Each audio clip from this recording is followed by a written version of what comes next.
సంక్షేమ hostels SC, ST, minority, BC అలాగే గురుకులాల్లో ఫుడ్ పాయిజన్ విషయంలో అధికారులపై సీఎం రేవంత్ రెడ్డి ఆగ్రహం లైవ్లో చూడండి. అదేవిధంగా నిన్న మనం చాలా హాస్టల్స్ వీటిలో ఫుడ్ పాయిజన్ అయినట్టు పిల్లల్ని హాస్పిటల్కు తీసుకెళ్ళి ఈ మధ్యకాలంలోనే ఒక అమ్మాయి చనిపోవడం అనేది ఆ తల్లిదండ్రులకు ఎంత బాధ ఉంటుంది. ఆర్థిక పరిస్థితి బాలేకపోవడం వల్ల తల్లిదండ్రులు వాళ్ళ పిల్లల్ని హాస్టల్స్లో పెడుతుండ్రు, కానీ వాళ్ళ పిల్లల మీద ప్రేమ లేక కాదు కదా.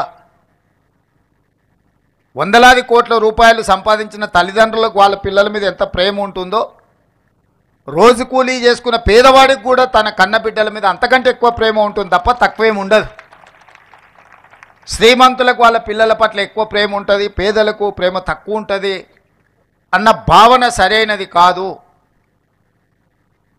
మరి వాళ్ళ పిల్లలు మనల్ని నమ్మి, ఈ ప్రభుత్వాన్ని నమ్మి, ఈ సిబ్బందిని నమ్మి ఈ రెసిడెన్షియల్ స్కూల్స్లో వాళ్ళ పిల్లలను చేర్పిస్తే వాళ్ళ సంక్షేమము, వాళ్ళ యోగక్షేమాలు మనం సరైన విధంగా చూడకుండా నిర్లక్ష్యం చేస్తే ఆ పిల్లలు చనిపోతే ఆ బాధ్యత ఎవరు తీసుకోవాలి?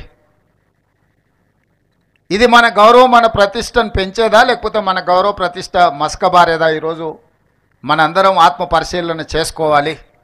నేను విద్యార్థులకు కూడా మీరు మెస్ కమిటీలాగా పెట్టుకోండి. నేను అధికారులకు కూడా సూచన చేస్తున్నా. ఇదే విద్యార్థులను ఒక మెస్ కమిటీగా పెడితే వండే కాడి నుంచి వడ్డించే వరకు ఈ పిల్లలే స్వయంగా పర్యవేక్షించిండ్రు అనుకో, వాళ్ళ కోసం వండే వంట నాణ్యత ఉందా లేదా, వాళ్ళ కోసం వడ్డించే భోజనం నాణ్యత ఉందా లేదా అనేది పరిశీలించుకునే అవకాశం వాళ్ళకే ఇస్తే వాళ్ళు మానిటరింగ్ చేసుకుంటారు. ఎక్కడైనా తప్పిదం జరిగితే వాళ్ళే సరిదిద్దుకునే అవకాశం ఉంటుంది. కాబట్టి ఆల్ రెసిడెన్షియల్ స్కూల్స్లో నేను అధికారులకు సూచన చేస్తున్నా, మెస్ మేనేజ్మెంట్ కమిటీలను విద్యార్థుల నుంచి ఒక కమిటీని ఫామ్ చేసి వాళ్ళ నుంచే కొంతమందిని వంట వండే కాడి నుంచి పరిశీలించడానికి పెట్టుకుంటే వాళ్ళే సూపర్వైజ్ చేసుకుంటారు. అనంతరం సీఎం రేవంత్ రెడ్డి గారు చిన్నారులతో కలిసి విందు ఆరగించారు.